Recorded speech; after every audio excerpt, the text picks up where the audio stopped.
Hi, everybody. Thank you so much for being here. I'm so happy that I can share your knowledge, learn from your knowledge, and share a little bit about what we have in the Netherlands. I'm a psychologist, and I have little time, so I'm not going to read all this. But I would like to talk to you about how I perform my obligations that I get from court as a guardian ad litem. Now, this system in the Netherlands is completely different from what I heard this morning as how it goes in the USA. We, as a guardian ad litem or as an expert, report like you do, but we don't have a cross-examination at court.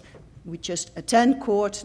Maybe the judge will ask some questions. Maybe the judges will ask, the lawyers will ask some questions, but it's not a cross-examination. When I perform this assessment of the dynamics underlying the problem of the contact loss between a child and one of the parents, I always use this model. And in this model, I will assess the history of the parents, starting at their youth, at how is their attachment style, their personality, their relationship, how did it start, how did it proceed, how did it end, and how did the divorce come to be, and how did the contact stop come to be. And most of all, I look at the covert behavior of each parent. And for covert behavior, I believe that we can assess what one thinks and what one feels. And this is only something that one will tell to you if they trust you sufficiently. But our feelings and our thoughts give a guidance to our actions. And that's the overt behavior, that's the behavior that we see when we talk to someone or that we see in the interaction between a parent and a child. But for covert behavior, I also mean the behavior of a parent behind its own front door, behavior that we cannot often see. And from this behavior of a parent or both parents, a child can get into a loyalty conflict. And we know, of course, the short-term effects because they have been well researched, for instance, by Baker, but by many of us. And we also know that this loyalty conflict can lead to specific behaviors of a child, which we call parental alienation. And also we know the long-term effects. So I'm not going to put my time into explaining them to you.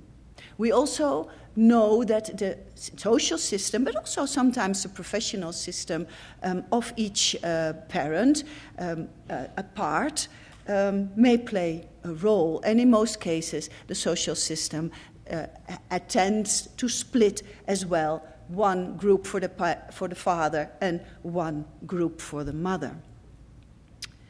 When I do my research, I have a long talk with each parent apart. And that talk might endure between 3 to sometimes even 5 hours after each other. And why do I do that? Because the parents get a little bit confidence in me. It's difficult to tell what you feel and think when you don't trust the person sitting in front of you. But also they get a little bit tired.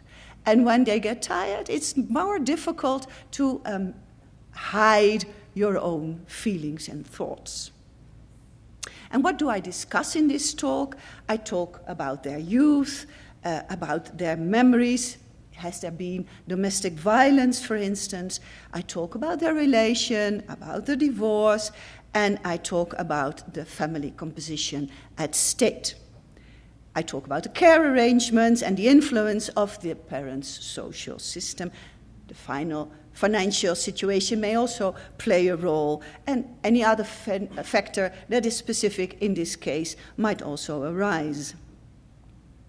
But then the most important part of all is the emotions. And I use one of my researchers that really specifically focused on the emotions of parents whilst in a divorce. And we found in this research that the highest score on, a highest score on, I thought they were not going to appear, a highest score on rage, contempt, stress, disgust, hatred, and anger, and a lower score on happiness, explain 45% of co-parenting concerns. And as we always know, when a child is not visiting one of the parents anymore, it's because the other parent explains that there are co-parenting concerns. The other parent is an unsafe parent. And I use a questionnaire. After this long talk, I present this questionnaire in which I question the emotions of each parent separately, like I said already. And you can see here I use emoticons. I use the same emoticons when I talk to the child. And you can see it's anger, it's shame, it's I don't like the situation, it's love, it's hatred. You can understand what each emoticon means. And I ask questions. What do you feel when you think of your ex-partner? For instance, what do you feel when your child is at your ex-partner's?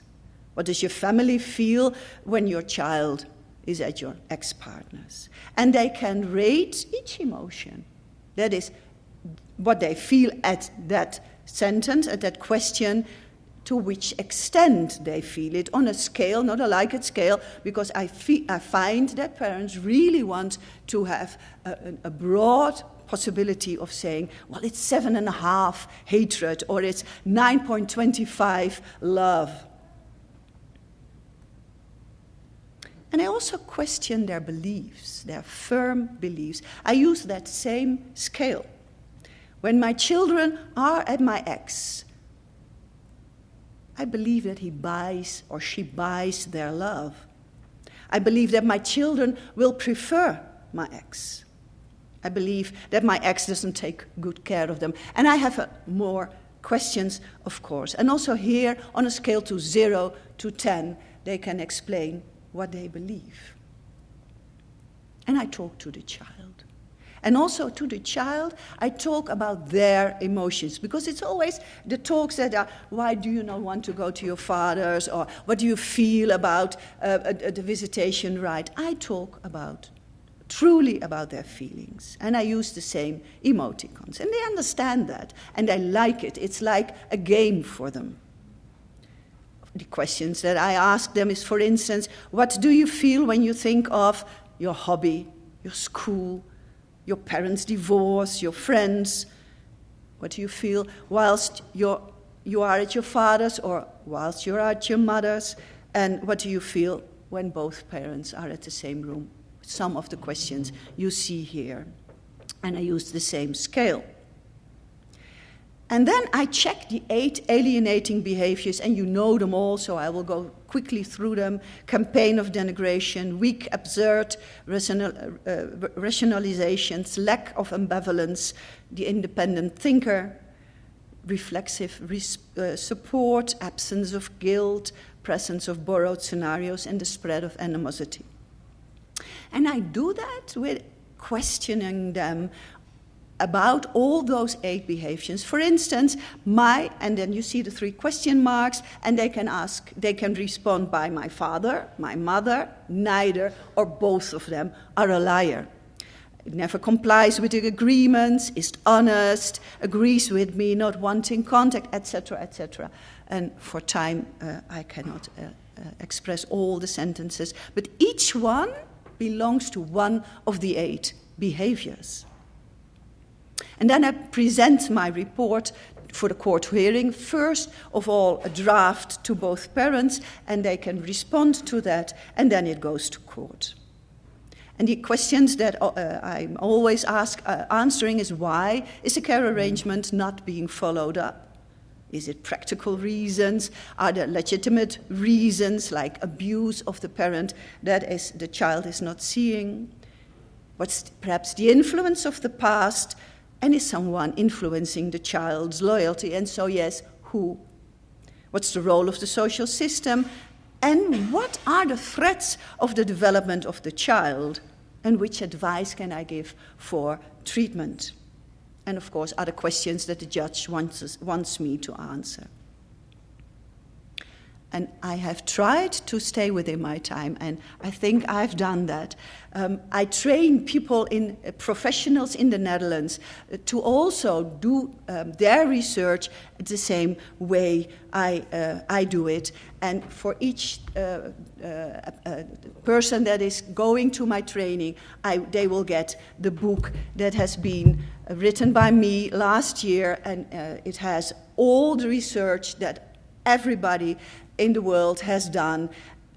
And it has a linkage to the law system in the Netherlands. So you can see there ouderonthechting, which is a translation of parental alienation, science, practice, and law. And I thank you very much for your attention. And your clapping.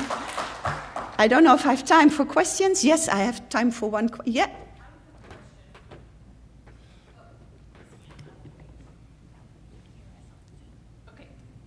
I talk loud. So one of my questions would be, you said, if I heard you correctly, so that you send a draft to the parents prior to sending a draft or a final report to the attorneys or the judge? Yes, that's by law. That's the ruling in the Netherlands. You always have to send a draft to parents first. And when it's a guardian ad litem, I will only send a draft of what they told me. Each separately. And then they will get a final report with my findings through court. And so do you sit then with your findings with the parent if they want to sit and discuss it with you before you finalize a report? Sometimes I do, yes. But that depends on the case. Okay. Do you find that report then shows up in court? Like, so you have that report that you do with as a draft, and then you finalize your report, and then maybe there's some differences. Do you find that attorneys then use your draft? No, because I will put the remarks that parents make will be included in my report. Yeah. Thank you very, very much.